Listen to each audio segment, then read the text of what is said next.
Hey guys, this is Real Appalachia with Shane. And Melody. And today this is super special because we are a bit outside of Appalachia today. We're a bit outside of Appalachia, but you know, Elvis is an honorary Appalachian because Elvis is an honorary everything for everybody. Exactly. He's as Appalachian as anybody watching. Yes. My mama has always wanted to come to Graceland, and Shane and I have both always wanted to come to Graceland, and we know that so many of our viewers love Elvis, and so today we're going to show you guys a bit of Sun Studio where all the greats have been, and also of Graceland. Yes, so stick around for this one. Like I said, it's special. We're out of town, but still going to be good stuff. Yes. So stick around here. And there right before our very eyes is the famous Sun Studio. Yep. Johnny Cash, Elvis, Jerry Lee Lewis, so many greats have graced these walls. So let's go in here and check it out. What do you think? All right, let's do it. Well, unfortunately, they do not allow they don't allow videoing for much of Sun Studio. Yeah. Certain parts. I'm not sure why that is, but that's okay. We'll work around it. Yeah, and we always want to be respectful of the wishes of these places, so. Absolutely. But we are entering the building here, as you can see, and first thing hits is the Sun Record Shop right off the bat. Yeah, you get to see the Sun Studio Cafe. Yeah. Which was... Once upon a time, Taylor's Restaurant back in the day, and they'll reference that later. That's why we wanted to mention it here, but... Yeah. And there's a good little snack place and where they keep the souvenirs. Yes. And you have an Elvis Presley seat, which we both sat upon. Yes, we just had to. Couldn't resist. Could not resist. But they have a little gift shop there, which was really cool. The Crown Electric Company sign. Your favorite picture, Elvis brushing his teeth. I know. You can't get over it. So then you go upstairs, and the tour guide kind of gives a little bit of tour of the displays up there and gives you half of the story. So, like we said, we couldn't video up in this part. Yeah. And you'll see the broken record in the floor. That was Dewey Daddy O. Phillips, who really discovered Elvis. He played him, and if he didn't like a record, he would smash it against the wall. And yeah, he played Elvis for the very first time on the radio, and that's when people started freaking out. And of course, a lot of people know That's All Right, Mama. So. Yeah. There's more displays of other artists like B.B. King and the Prisonaires, who were a big inspiration on Elvis's life, of course. Yeah, absolutely. More about Sam and Marion, his receptionist, but way more than that. Yeah, so they got a lot of nice displays showing that there's more than just Elvis at Sun Studios. Yes, but he's really what broke them out into being what they ended up being. Oh yeah, absolutely. And it shows his influence from black artists too a lot. Yeah, absolutely. You get to see his high school graduation pamphlet there and his high school yearbook. And that's kind of where the story starts for Sun Studios with Elvis. Right after he graduated high school, he worked at Parker Machinist Shop right across the street, and he stopped by Memphis Recording Service, what is the Sun label, and he did a demo. Sam Phillips wasn't in that day, but like we said, the receptionist Marion was, and she was just blown away by him, and she really saw the star quality. He recorded My Happiness, and That's When Your Heartache Begins, for about $4. So that is how he got his start there. And then you're going to hear a little bit more of the story from the tour guide as we go on.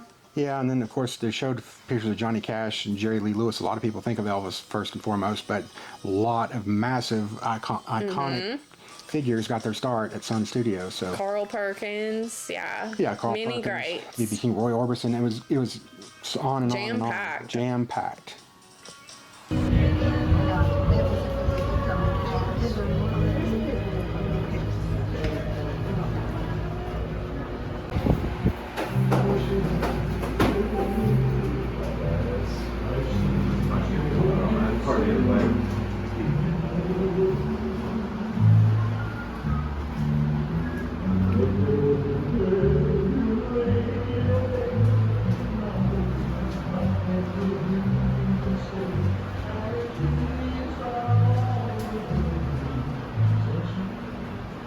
And this little section was what was Marion's office, which was right in front of the studio, and some cool memorabilia. We are truly standing on very sacred and hallowed ground, and I'm very honored to be in this room with you all today. And to continue our story from upstairs, Elvis had just cut a few songs with Marion. Marion sends Elvis on his way with a copy of those recordings. And she saves a copy to play for Sam whenever Sam gets back from wherever he was, because Marion thinks that she is hearing something very special. And when Sam Phillips finally hears Elvis Presley for the very first time, he is 100% totally and absolutely not into it at all. He just cannot stand it. You are missed. That is where the king stood. Just feel that energy coming out of the floor over there. It could be a cold spot, but you forgot what it is. And during the session, Elvis was so nervous he only faced Scotty and Bill because he knew if he looked over his shoulder at Sam, I'm sure Sam was staring a hole in the back of Elvis's head, just waiting for the mess up. He's pretty terrified at this moment. Now, as the session is going along, take after take, it's not working. So Sam finally hits stop on his tape machine, comes out of his control room. He's like, guys, I'm not digging this. I'm gonna go have a cigarette. I'll be right back. Scotty and Bill, the professional musicians, they're ready for a break. They're probably ready to get out of here. Well, Elvis knows that he is blowing it at this point. He's not want this session in. He certainly does not want to go home. So he picks up his guitar, starts frantically running around this room, playing a song by Arthur Big Boy Crudup called That's All Right. Just try to check out his nerves, get rid of some of this energy. Scotty and Bill, they relent. They're like, all right, kid, we're gonna jam with you one last time. Now, as we are doing this does grab Sam's attention. Goes bursting through his control room door, shouting and freaking out about this song. They cut it in a few takes, and a few short days later, Sam is going to bring that record to our crazy radio DJ friend, Mr. Dewey Daddy-O Phillips over at WHBQ. This wild-looking man right over here barking into his microphone.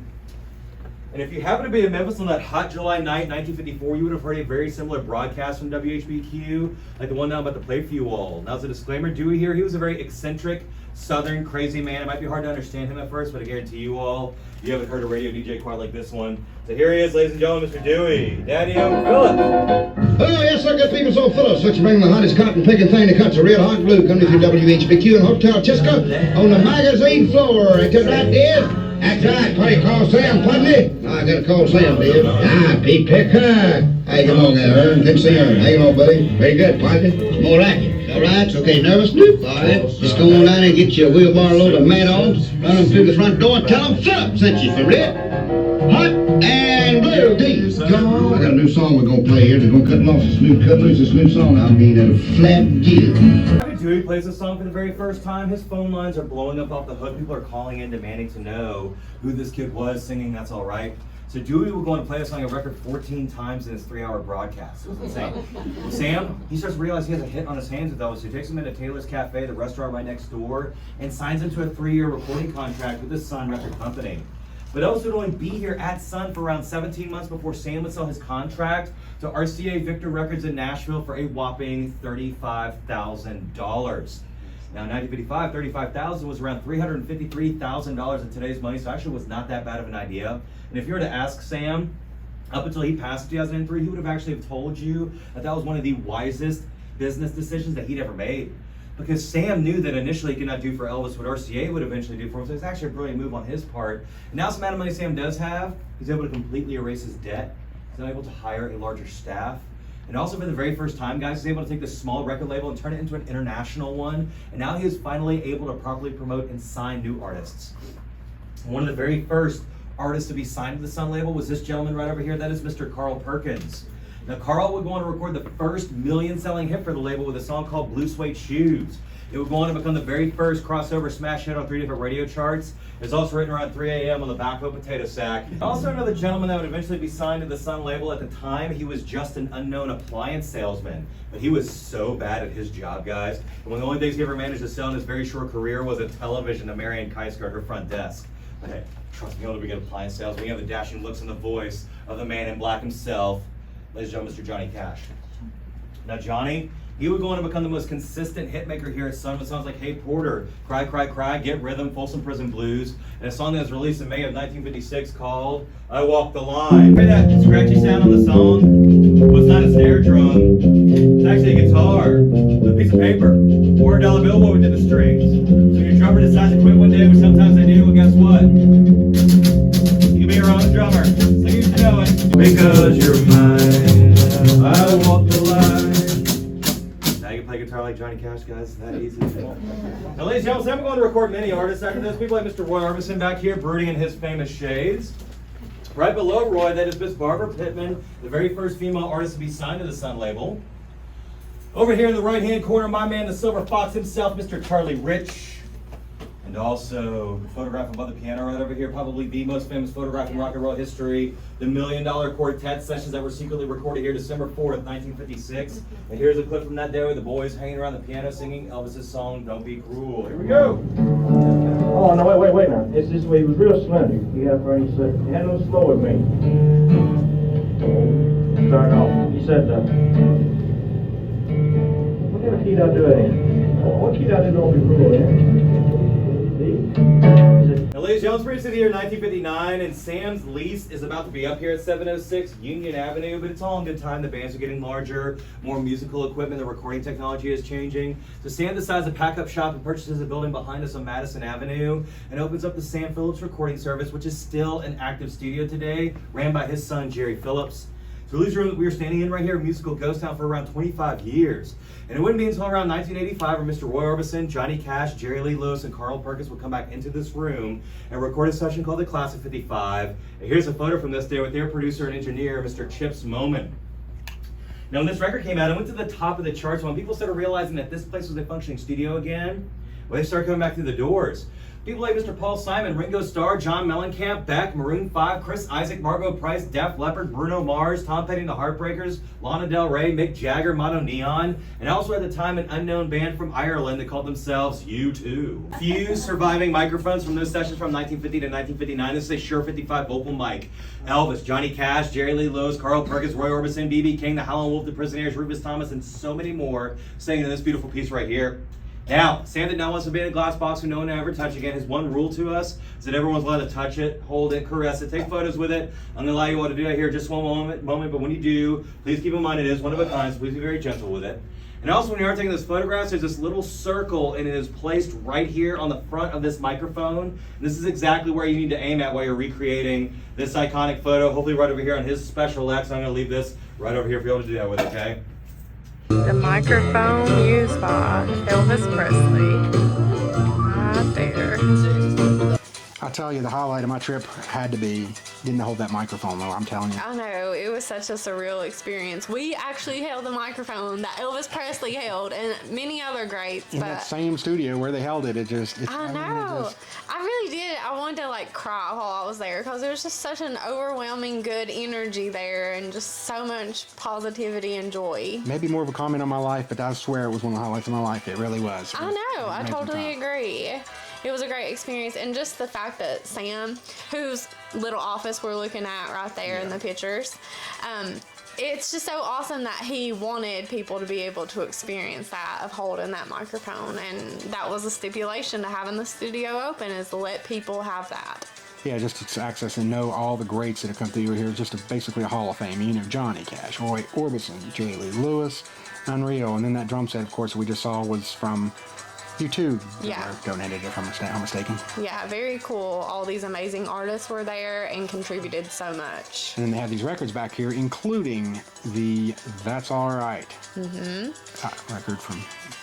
And I didn't know if y'all knew about the extra member of the $1 Million Quartet. It's actually now the $1 Billion Quintet. Oh, okay. But I'd love to get to see that picture up close in person. We are in Sun Studio where all the greats have been. I'm just still in awe. This has been an amazing Yeah, better than we expected. Yes, absolutely. And I expected a lot, didn't you? Yes, come to Memphis and try this. You've got to do this. Alrighty, I'll let you do the honors on this one because I'm sure you're dying to spit it out. We are outside of Graceland. We are so excited to show you guys and see for ourselves. So. Exactly. Got to see where the king calls home, right? The home of the king. You think he's still alive? No. Okay, well, we can always hope, though, can't we? We could. We're going to go here and investigate. Well, there's the gates of Graceland. The gates of Graceland. And it was more like an amusement park than what I really imagined. Yeah, it was TCB logo. But yeah, same here. When I got in there, it was not... honestly, I thought you just went to the house. I know. I thought it would be the house and a couple of buildings. But this is actually across the road, across the 4-lane from the Graceland house. So they actually take you on a little shuttle over to the home. They have a huge, which we'll show later, but auto collection at the museum just for that. Here, and they had tons of gift shops, like multiple ones. The planes were on this side, and as you're gonna see in a minute, also some yummy food. And yeah, exactly. And I thought the food was excellent, didn't you? It was so good. All right, Shane, what did you get here at Graceland to eat? It's about all gone. They got the ribs, corn, and mashed potatoes, and all you see is bones. And banana pudding, of course. Banana pudding, of course, Yeah. Yeah, meatloaf, sweet cornbread, corn, and meatloaf. And the meatloaf is fantastic. Well, you look happy. I am, because I get John Stamos as my tour guide. to That is a rare treat. I know it is. I felt it was a special thing just for me. Really? Well, Elvis is watching you. they make you feel special Okay. here, and that means something. That means something. Yes. Yes, so let's get on and look at the mansion. Well, one thing about Graceland you'll notice is they do invite you to please step on the blue suede shoes, but they are pretty picky about videotaping inside, aren't they? They are, yeah. But that's all right, Mama. Oh, yeah. So Graceland is now owned by Lisa Marie Presley, and it was listed in the National Register of Historic Places in November of 1991. And it is such an amazing place to see on the outside. You know, there's just constant flow of people. It really is. And it was opened to the public in 1982. Yeah, and it has almost, actually over 650,000 visitors a year, including us this year. Yep, thankfully so. So you walk into the foyer and you see the living room to the right, hallway straight on. So we want to show some of the beautiful stained glass at the front. Yeah, this room was just blow you away. Oh my gosh, that peacock stained glass, I'm so jealous. It was just incredibly beautiful, but I'd be afraid to walk through there when you get a speck of dirt in it. yeah, and this is kind of what I imagine all Graceland to be like, but it was kind of the outlier. Like, Yeah. It's not like the rest of the house, as you'll see. It's like 12 different themes in a house, and it's just, Kind of, yeah. He's very eccentric, which I love that about him. yeah. So this is all still in the living room, but then we took down the hallway, and little short hallway, really some cool details there. And your favorite piece right there. I know, that elephant head leg on the table. And then you see Elvis's mother's room, which he decorated for her. Very beautiful. Oh, yeah, and then, of course, the wallpaper. Yes, it's a little show poodle on the on the wallpaper. So then back out in the hallway is the staircase. Which they don't allow you to go upstairs, of course, but Yeah. it's such a beautiful, and the chandelier, and of course the picture of Elvis. As respect for him, don't get to see the bedroom, bathrooms, all that stuff upstairs, which I respect them being respectful. I thought it'd be a bigger deal to me than it was, but I was like, we saw plenty. We of that. saw so much. Yeah, it was well worth it. And then you go into the dining area, and they said that Lisa Marie and Priscilla still eat dinner there as when they come in to visit. Can you imagine what that's like? I know, especially where it's like a museum now. It's like you just take down all those barriers and have dinner. I don't know, but it's very, very interesting. You know, you couldn't come there and not talk about Elvis. It'd have to be some of memories course, and- reminiscing. Yeah, and back here's the kitchen. So, and they left the kitchen exactly how it was. They said that he had remodeled just a little bit before his death. And I love these 70s kitchens. Oh, it is definitely in the past, and it's stuck in the Definitely past. 70s. You see his little security camera there. I guess they would keep an eye on things, the grounds. And Now, this was like a house of mirrors, wasn't it? Fun house. yeah, a stairs of mirrors. Yeah. And it was kind of trippy. Oh, yeah, and then you get down to his, I guess you call it a man cave type thing. Kind of, yeah. This was in the basement, the downstairs It's a bar. and he had the little sectional couch set up and the TV area. I just can't get over the monkey. I didn't see I much love that about monkey. And they said he had 3 televisions on it to watch. Yeah. He saw that somebody had 3 TVs that they watched at the same time, and then he had to have it. And you see the mirrored fireplace there. And then on to the billiard Then you go room. into the billiard room, yeah. So, That was just strange to see the way the ceilings and the walls were done. Wasn't yeah, You it don't see was. that And anymore. they said 3 people took 3 days to hang this fabric like that on the ceilings and the wall. So, Lisa Marie said that she always seemed to hang out down here and do things to get in trouble, be mischievous down there. Yeah, they started scuff in the on the pool table from when somebody who played. They left it on there. Yeah, that was a very cool story too. This hallway was kind of odd, wasn't it? Yeah, then you go into the little dark hallway. It doesn't really fit in with the rest of the house either. Yeah, paneling. And the fake grass shag carpet wall into the upstairs into the jungle room. Which I think we can agree, that's the favorite room there. That was my favorite room by far. I love these details, and it did feel like a jungle. And yeah, you hear about it all the time. I've heard it's something to see in person. It just, I don't know, just awe-inspiring to know that was, kind of the go-to room. Yeah, and that was Lisa Marie's favorite chair, that little round one there with the stuffed animal. There's a fountain there. It's not turned on, but I thought that was really cool too. Oh, yeah. How awesome would it be to have a running fountain in your house? So I would definitely hang out in the jungle room. I'm surprised you don't have a fountain in your house, but... And this was actually beside of the kitchen, but just the way that we went through the house, we ended up seeing it as the last part of the downstairs before we go back outside. And there was a fabric wall hallway too. And the door that everybody had. Absolutely. So it leads into the backyard after the jungle room. Mm-hmm. And you see Vernon's little house out there and Lisa Marie's playset. You get to see the backyard and the back of the house there.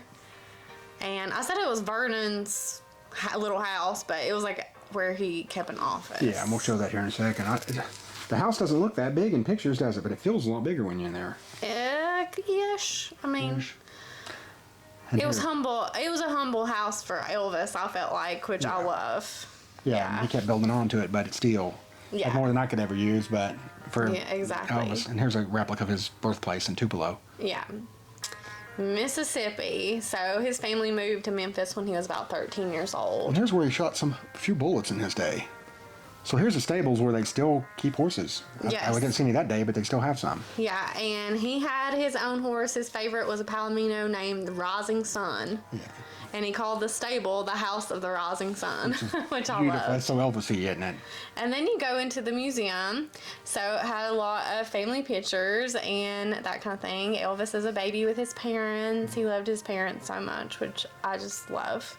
But Graceland was originally Graceland Farms. It was built around 1939.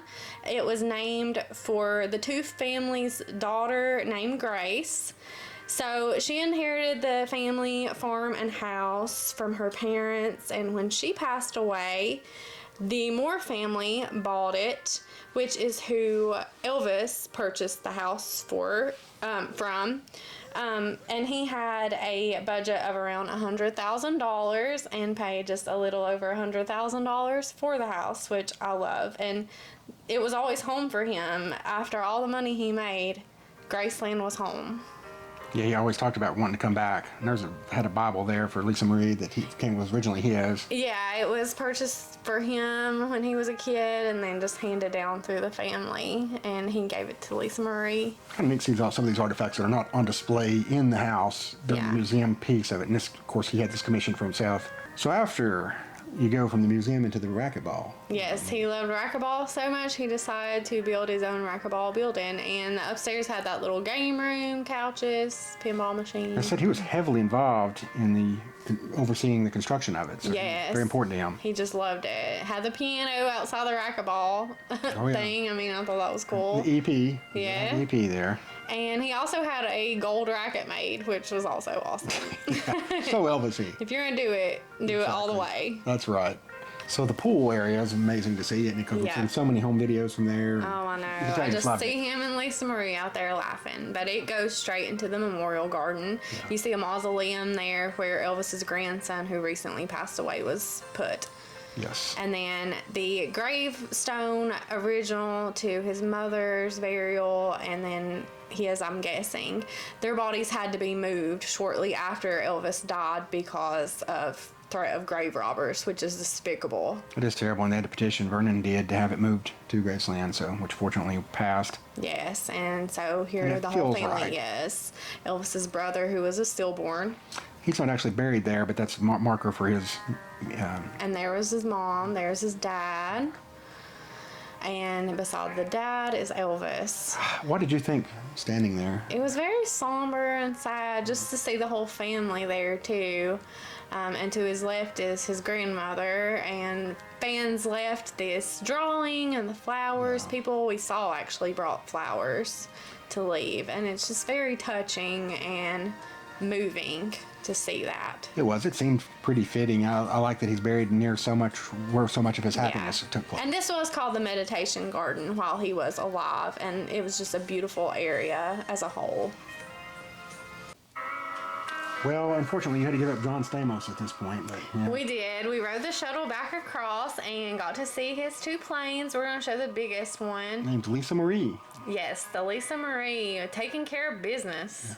I was kind of shocked at how great it was on the inside. I know. The gold sink, the gold-plated seatbelt. Yeah, that's my favorite. And a toothpick. We think he may have used, but we're not sure. We're going to say that till somebody proves us wrong. Exactly. I don't know. Someone would have stole that probably if it was true. Oh, yeah, that's true. But they kept everything covered, of course. And To preserve it. They had a little barber shop on the plane, or, you know, a little barber chair. Hey, it's Elvis Presley. He's got to look good. Last but not least was the Auto Museum, and unbelievable. I could not believe how many cars he owned for one thing and how many they kept. No, there was so many, but they were all so cool too. And I don't even know if we got pictures of all of them. Oh, no. There was. How many do you think that there was that they displayed? I mean, what would you say? Like 30, 40? Yeah, I would think so. Yeah, I would think around 40. Not all vehicle cars, but there were some dune buggies and whatnot. But yeah, even his golf carts and a little motorcycle. You like the 2-person motorcycle. So this was just really cool to get to see all of these and know that he had driven them. I wonder what's out there that he owned that, you know, is not in the museum that other people have fallen into. That's very true. Some of these have been privately owned before and came back to this. He was a fan of purple. I like that about him. Oh, yeah. And there's the TCB logo on the leather seats. Oh, no, I love that. And last but not least, you got to show the pink Cadillac. My favorite, the pink Cadillac. Yeah, definitely. That's the money win for him. And of course, you are showing how much you do love that. I know. Yeah. I just love it. So they have some replica costumes for sale, and then you can Elvis yourself, as I did. Yes, they have these little interactive things, and Elvis was serenading me. Which I can tell you're swooning by looking at you. Well, sadly, our time in Memphis has come to an end. Yes, it was just so great, incredible, overwhelming to get to go to all the places that Elvis had been and loved. You know, really rarely does something exceed my expectations, but I have to say that this trip to Graceland and Sun Studio just blew me away. Same here, and we hope that you guys loved it, enjoyed it as well. If you did, as always, subscribe to our channel, give us the thumbs up, give us a comment of your favorite part. Especially if your heart's filled with Shane and you'd like to come back again. subscribe to this channel. We won't be lonesome the next time we post a video. We'll see you guys on down the road.